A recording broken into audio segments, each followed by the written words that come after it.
Well, hello and welcome to Knowledge 11, Lesson 8. This one is about Sacagawea. Now, who was that? You'll find out. Now listen to where Lewis and Clark spent the winter. And who they decided to hire as a guide and a translator. Now, what does it mean to translate? Well, if I said, Das Wetter ist schön heute, you would say, whoa, what does that mean? And I'd say, das Wetter ist schön heute, that's German. That means the weather is beautiful today. That's translating from one language to another. And Lewis and Clark needed someone to translate from the many, many Native American languages that they heard into English so that they knew when somebody was saying, stop, for instance.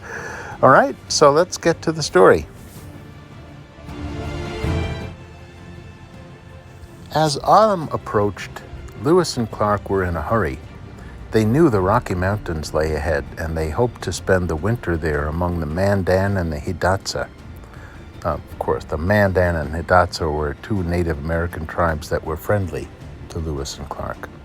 However, it was already so cold that the river was freezing and turning into ice.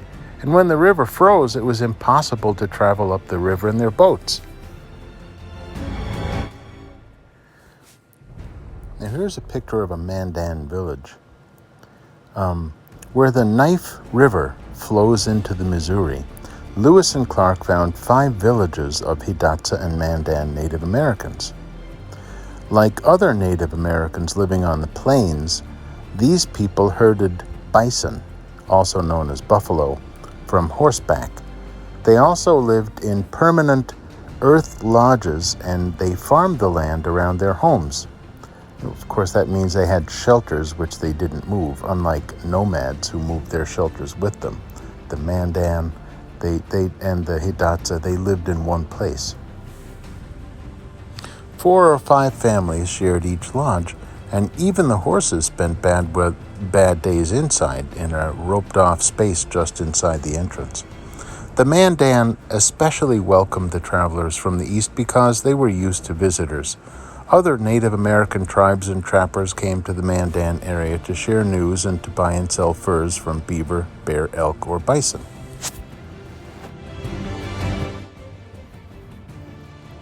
Across the river from one of the Mandan villages, the explorers built a wooden house and surrounded it with log walls, 18 feet high, for protection.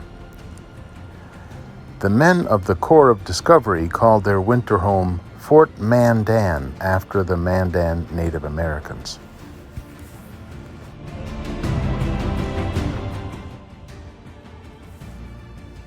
They dragged the pirogues onto the riverbank, but before they could move the keelboat, the river froze around it. It took 3 weeks to chop the keelboat out of the ice. They had other worries too. Lewis told Clark, "We are eating so much food that we will run out before the winter is over, and in this terrible weather it's going to get harder to hunt."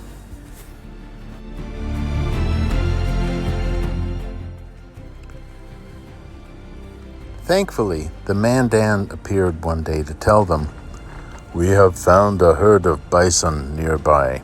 Come hunting with us. We have brought horses for you to ride." The result was more food and warm blankets made from bison hides. As the winter grew long and the temperatures plunged or fell quickly to 30, even 40 degrees below zero, the explorers also traded with the Mandan for food. In return for the food the Mandan gave them, Lewis and Clark acted as doctors for members of the tribes who were sick or injured, and several of the explorers who were skilled as blacksmiths made iron tools, axes, and arrowheads for the Mandan. The party spent many cold nights asking the Hidatsas and Mandans about the country that lay ahead. Lewis and Clark kept all the information they learned in a journal. Why do you think they kept that information in a journal?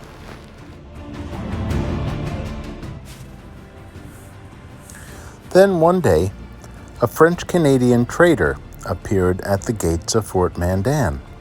He announced, "I am Toussaint Charbonneau. I heard about you from the Hidatsas. I am an excellent cook, and I speak English, French, and several Native American languages. I could cook for you and translate what is said in other languages into English." Charbonneau had not come alone. With him was his very pregnant wife, a young Native American woman named Sacagawea. Sacagawea was a member of the Shoshone tribe who lived further along the Missouri River. The Shoshone were the next tribe that Lewis and Clark expected to meet. Lewis and Clark discussed Charbonneau's offer. "Sacagawea could be helpful when we reach the lands of the Shoshone. She could show the Shoshone that we come as friends, and she knows a lot about the countryside there. And as for Charbonneau, if he is the cook he claims to be, he will be a welcome addition to our party." So Lewis told Charbonneau, "We want you and your wife to join us, and of course we'll pay you for your work."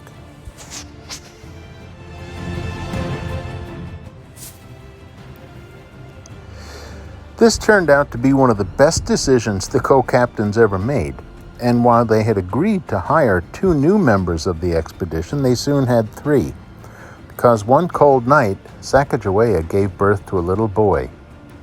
Charbonneau, the new father, looked proudly at his newborn son and said, "We shall call you Jean-Baptiste Charbonneau." William Clark laughed. "That's an awfully big name for such a little fella to carry. I'll call him Pompey." Pompey proved to be a good little traveler, too.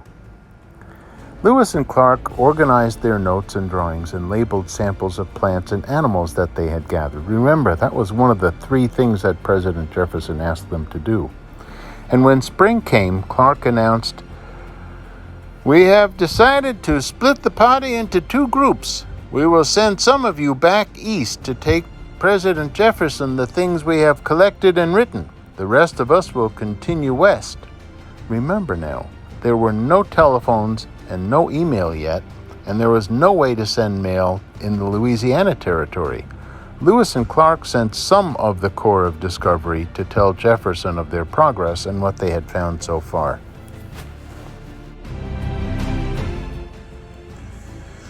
On April 7, 1805, some of the party returned back east as planned.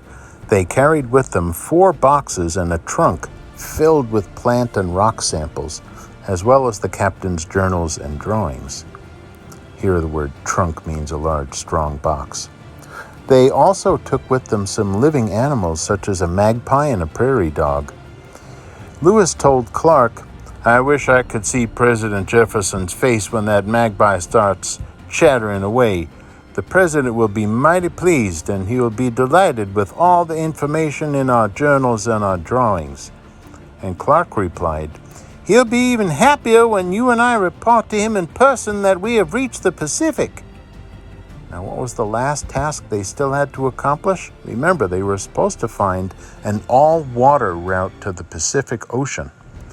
Well, then the 2 men started westward once more with the remaining men, 1 woman, Sacagawea, and a baby.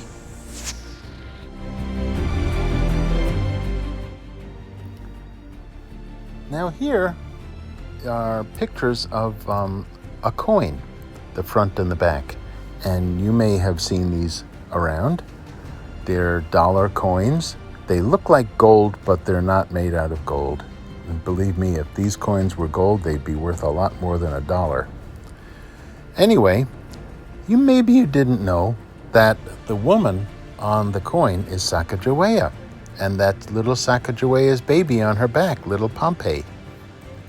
How about that? So these are called Sacagawea dollars, and you can get them at any bank. Anyway, I hope you enjoyed the story today, and keep listening and keep learning.